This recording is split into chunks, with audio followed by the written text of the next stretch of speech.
My wife whispered, "Once the baby comes, we don't need him anymore." I said nothing. Instead of filing for divorce, I threw a huge gender reveal party. When the blue smoke cleared, the projector displayed the DNA test results, proving I wasn't the father in front of her entire family. I, 31 male, have been married for 4 years. My wife, 29, got pregnant 6 months ago. We'd been trying for about a year, so when she told me, I was over the moon. Finally. We were starting our family. Everything seemed normal. Prenatal appointments, nursery planning, baby name discussions. I was excited. Really excited. First-time dad energy, you know? 3 weeks ago, I came home early from work. Had a splitting headache. Boss told me to take the afternoon off. Walked in around 2 p.m. My wife was on the phone in the kitchen.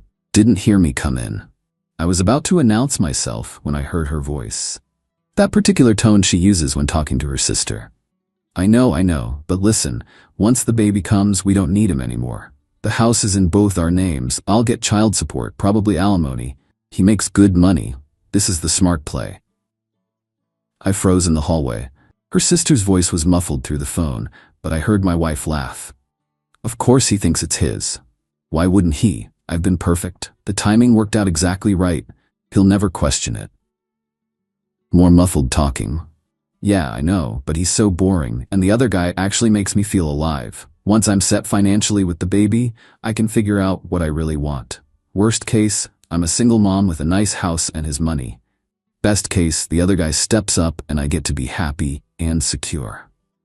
I stood there for maybe 2 minutes, just listening. She kept talking about how easy I was to manipulate, how predictable, how she'd been seeing this other guy for over a year. Then she said she had to go, hung up, and I heard her walking toward the hallway. I backed out the front door as quietly as I'd come in, got in my car, drove to a parking lot, sat there for an hour. The baby might not be mine. The baby might not be mine. I went back home at my normal time, acted normal. She kissed me, asked about my day, showed me the new onesies she'd bought. I smiled, nodded, played along. That night, I couldn't sleep. Lay there staring at the ceiling while she snored softly beside me. 6 months pregnant with a baby that might not be mine. Planning to divorce me once she had the house and child support locked down. Next morning, I called a lawyer. Not to file for divorce, not yet. I needed information. The lawyer explained paternity testing. Said I could request it after the baby was born. Said I should document everything. Start protecting my assets. But be careful. If she's planning what you think she's planning, he said, let her think she's winning. Gather evidence. Be smart. I've been smart. For 3 weeks, I've been the perfect husband. Excited about the baby, going to appointments, rubbing her feet, the whole thing. I also did something else. Turns out, you can do prenatal paternity testing. It's non-invasive now. They just need the mother's blood. Costs about $1,500. I told my wife I wanted to surprise her with a private 3D ultrasound at a boutique place. Said it was a special gift, just for us. She loved the idea. The ultrasound place was actually a paternity testing clinic 3 towns over. I'd already sent them my DNA sample. They took her blood, gave us some basic ultrasound pictures to keep up the story, and said results would be back in 2 weeks. Got the results yesterday. 0% probability of paternity. The baby is not mine. I sat in my car in the clinic parking lot, holding the printed report. Felt nothing, then felt everything, then felt nothing again. Went home, normal dinner, normal evening. She's talking about gender reveal parties. All our friends are doing them now. We should too. It'll be so fun. And that's when I got the idea. You know what? You're right. Let's do it. Let's do it big. Invite everyone. Her face lit up. Really? You'd want that? Yeah. Our families, friends, everyone. Let's celebrate. She hugged me. You're the best. I love you so much. I hugged her back. I love you too. I don't anymore. But she doesn't know that yet. The party is this Saturday. I've rented a venue, invited her entire family, my family, all our friends, about 80 people total. I've got the gender reveal smoke cannons ordered. Blue ones. The clinic told me it's a boy that isn't mine.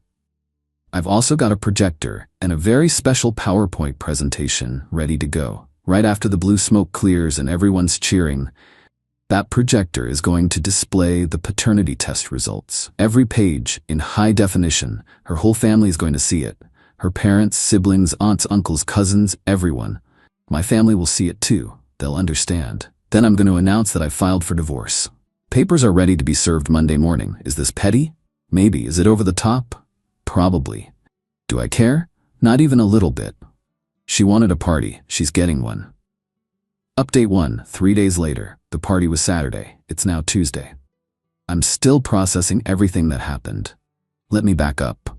Friday night, the night before the party, my wife was so excited she could barely sleep. Kept talking about who was coming, what people would think, how perfect it would be. I nodded along, confirmed the venue, the caterer, the photographer she'd insisted we hire. Saturday morning, we got there early to set up. She directed everything like a wedding planner. The decorations were neutral, yellows and greens, since we were keeping the gender a secret. The smoke cannons were in position. The photographer was ready. I'd set up the projector myself, told everyone it was for a special video montage after the reveal. Guests started arriving around 2 p.m. Her parents, her 3 siblings and their families, her best friends from college, my parents, my brother, friends from work, neighbors. Everyone was excited. People kept coming up to me, patting my back, saying how they couldn't wait to meet my son or daughter.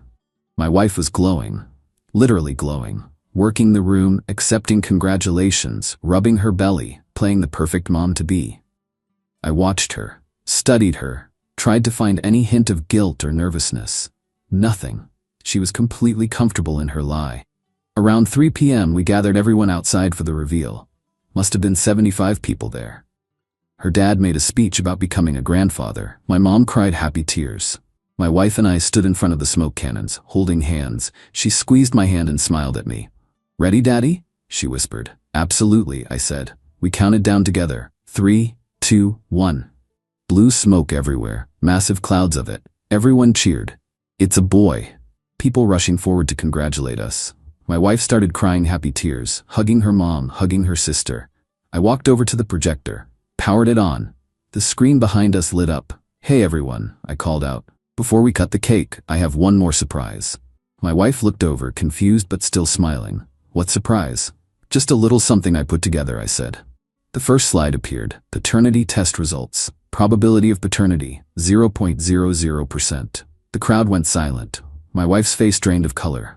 What is that?" "DNA results," I said calmly. "Turns out I'm not the father." Her mother gasped. Her father said, "What the hell is this?" I clicked to the next slide. The full scientific breakdown. Charts, graphs, the whole technical explanation.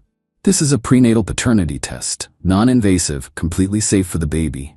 Took it 3 weeks ago. Results came back last Thursday." My wife grabbed my arm. "This is a mistake. This has to be a mistake." "It's not. The clinic confirmed, 0% chance that baby is mine." Her sister pushed forward. "You're lying. You're trying to humiliate her." I clicked to the next slide. An affidavit from the testing facility. Signed and notarized. Then the next slide. A screenshot of text messages I'd recovered from our phone bill. Between her and a number I'd tracked down to the other guy. Nothing explicit enough to prove the affair in the texts themselves, but enough to show constant communication. "Want to explain who this is?" I asked my wife. "The number you've been texting 15 times a day for the past year?" She was full on panicking now. "I can explain. Please, not here. Not like this." "Not like this?" I looked at the crowd. Her family was staring at her in horror. My family looked shell-shocked. "You were planning to let me raise another man's child. You were going to divorce me once the baby came and take half my house and child support for a kid that isn't even mine. But I'm the bad guy for doing this publicly?" Her father stepped forward. "Is this true?" My wife opened her mouth, closed it, opened it again, started crying. Her mother was crying too. How could you do this?" I didn't think. "You didn't think I'd find out?" I finished for her. "Yeah, I figured." Her sister tried to save it. "Even if the test is right, this is cruel. She's pregnant. You can't just what? Expose the truth? She's been lying for 6 months, planning to destroy my life, but I'm cruel?" My brother stepped up next to me. Solidarity, my dad too. The party dissolved into chaos.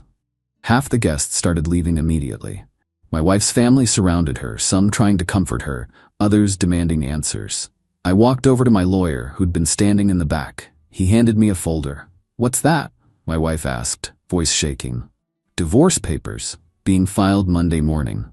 You'll be served by Tuesday. You can't. We can work this out, please. Work what out? You're pregnant with another man's baby. You've been cheating for over a year. You were planning to commit paternity fraud. What exactly is there to work out? Her dad grabbed my arm. Son, maybe we should all calm down and... I'm not your son, and I've been calm for 3 weeks while I planned this. I'm done being calm. I left, just walked out, got in my car and drove to a hotel I'd already booked. My phone exploded. Texts, calls, voicemails. I turned it off. Sunday morning, I turned my phone back on. 89 missed calls, over 200 text messages, most from her. Begging, pleading, saying it was a mistake, saying we could do counseling, saying the baby might still be mine, even though she knows the test is conclusive, saying she'd do anything. Some from her family. Her mom apologizing, her dad threatening legal action for what I don't know, her sister calling me every name in the book, some from my family. Supportive messages. My mom checking if I was okay, my brother offering to let me stay with him. A few from friends, some supportive, some asking what the hell happened, some clearly believing whatever story my wife was spinning. I responded to my family, ignored everyone else. Monday morning, the divorce papers were filed. My lawyer said they tried to serve her at the house, but she wasn't there. Finally tracked her down at her parents' place. She's been calling me nonstop. I haven't answered. Her lawyer called my lawyer yesterday. Apparently she wants to negotiate the divorce terms. Wants the house, wants spousal support, wants me to pay for her medical expenses through the pregnancy. My lawyer laughed, actually laughed. She committed paternity fraud. We have documentation. She gets nothing. But here's the thing. The state we live in has weird laws about this. Because we're married, I'm legally presumed to be the father unless I challenge it in court.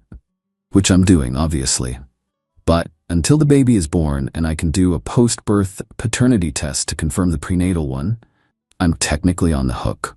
My lawyer says the prenatal test is solid, but courts prefer post-birth confirmation. So I have to wait another 3 months for the baby to be born, then immediately demand a court-ordered paternity test, then get my name removed from the birth certificate. 3 more months of this nightmare.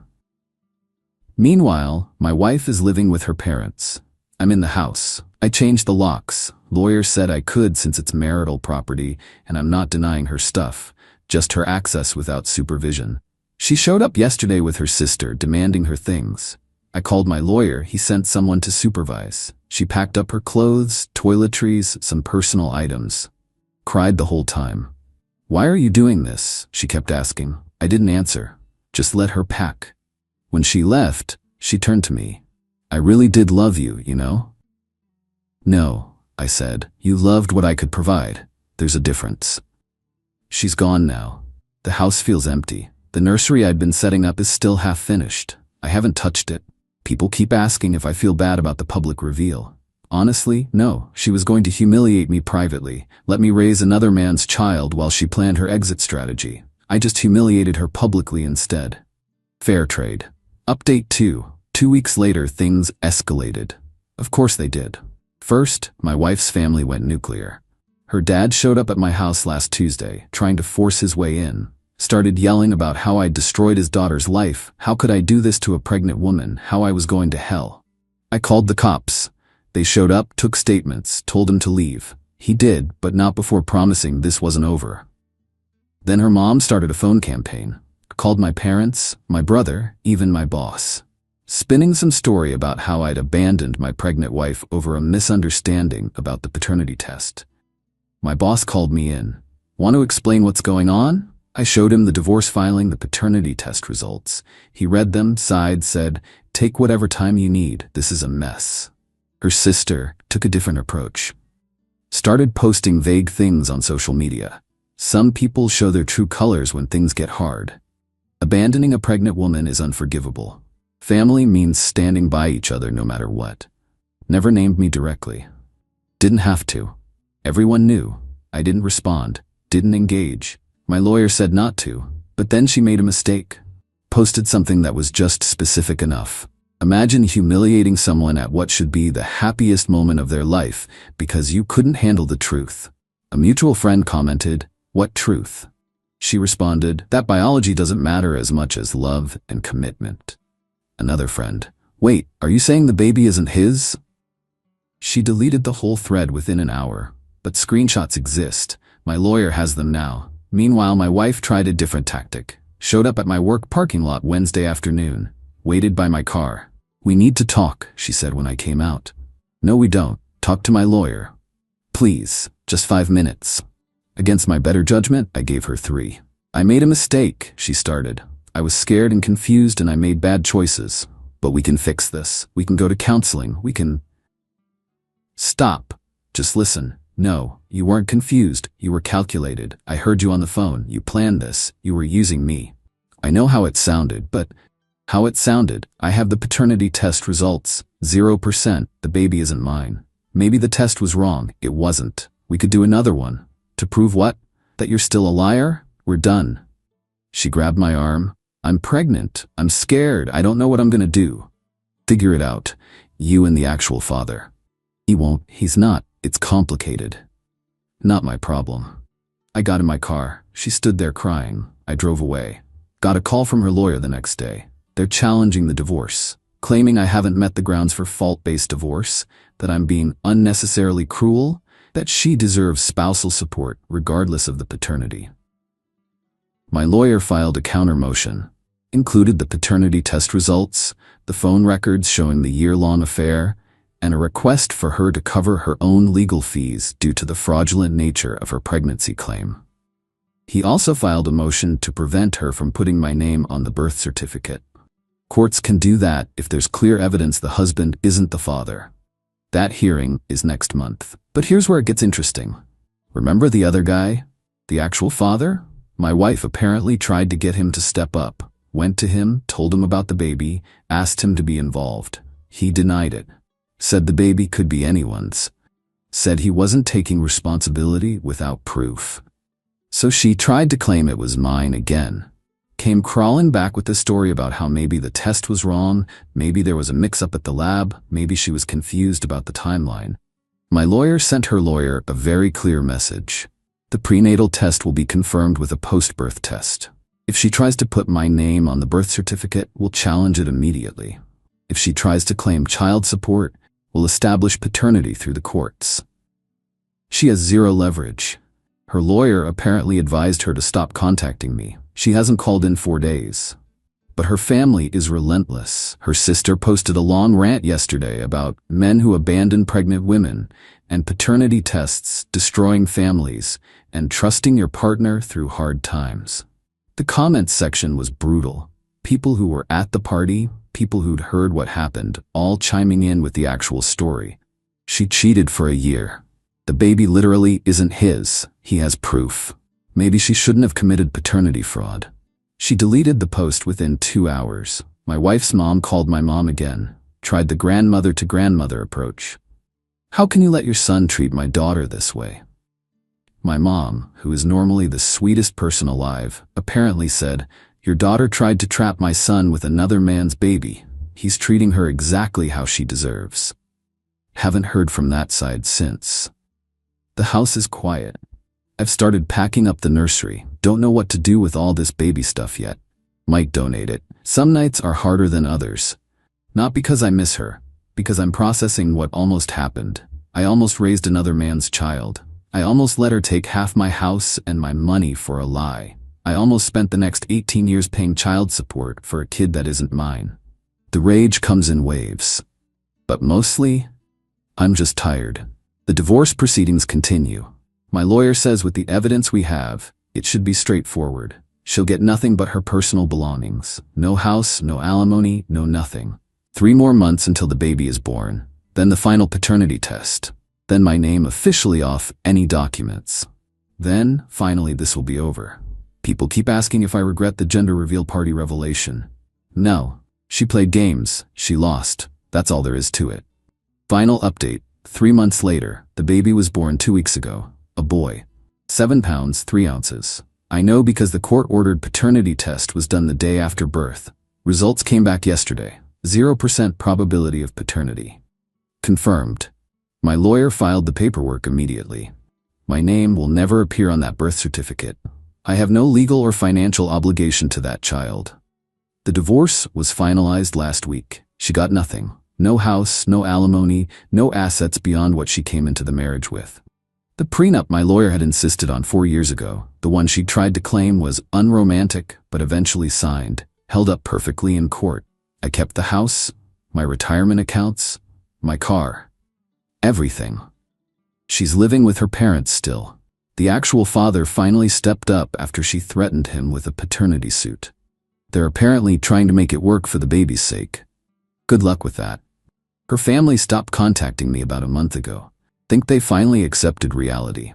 I heard through mutual friends that she tells people we grew apart and the divorce was mutual. Doesn't mention the affair. Doesn't mention the paternity fraud. Just vague statements about incompatibility. Fine by me. I don't need to tell the story anymore. The people who matter know the truth.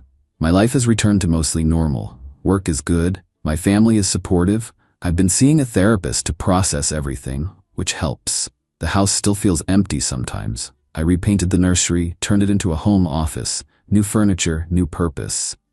I went on one date last month. Nice woman, met through a friend. It was fine. Not ready for anything serious, but it was good to remember I can still have normal conversations with normal people. Some nights I still get angry. Think about what she tried to do, how close it came to working, how my entire life would have been different if I hadn't come home early that day. But mostly, I'm just relieved it's over. Couple of legal things worth mentioning. She tried to get spousal support 3 separate times, denied every time. The fraud was too clear. She tried to claim emotional distress damages from the gender reveal party. Judge literally said, "You committed paternity fraud and you're claiming emotional distress?" Denied. Her lawyer fees are her problem. Mine were substantial, but worth every penny. The actual father is on the birth certificate now. He's paying child support. They're not together anymore. Lasted about 6 weeks after the baby was born. Shocking. My ex-wife's social media has been quiet. No more victim posting. I think her family finally told her to stop. I saw her once about 3 weeks ago, at a grocery store. She was with the baby, looked tired, stressed, saw me and quickly turned down another aisle. I finished my shopping and left, felt nothing. That's how I know I'm healing. She's just a stranger now. Someone I used to know. Someone who tried to ruin my life and failed. People ask if I think the gender reveal party was too much. If I regret the public humiliation. Honestly, I probably could have handled it differently. Filed for divorce quietly, let the truth come out gradually. That would have been the mature thing to do. But she wasn't planning to be mature. She was planning to trap me, use me, discard me when convenient. So no, I don't regret it. She wanted a party. She got one she'll never forget. As for me, I'm moving forward. Selling the house actually. Too many memories, too much baggage. Found a nice condo downtown, fresh start. I'm 32 now, divorced, no kids, starting over. But I'm starting over on my terms, with my assets intact, with my future my own. That's worth everything. To everyone who followed this story, thanks for the support. The messages, the encouragement, the "you did the right thing" comments, they helped more than you know. Final thought, trust your gut. If something feels wrong, investigate. Don't ignore red flags. Don't let love make you blind. I almost learned that lesson the hardest way possible. Now I'm free to find someone who actually deserves trust. Someone who wouldn't even think about what my ex-wife did. She's out there somewhere. And I've got time to find her. As for my ex-wife, she made her choices. She's living with them now. And that's exactly how it should be. Edit, since people keep asking, yes, the other guy knows he's the father. Yes, he's paying child support. No, I don't know if they're trying to be together. Don't care. Edit 2. The prenatal paternity test is admissible in court. My lawyer made sure of it. The post-birth test was just for final confirmation and to officially remove my name from any potential birth certificate filing. Edit 3. No, I'm not worried about her claiming I abandoned the baby. The timeline is clear. The paternity tests are clear. No court is going to rule against documented DNA evidence. This chapter is closed. Time to write a new one.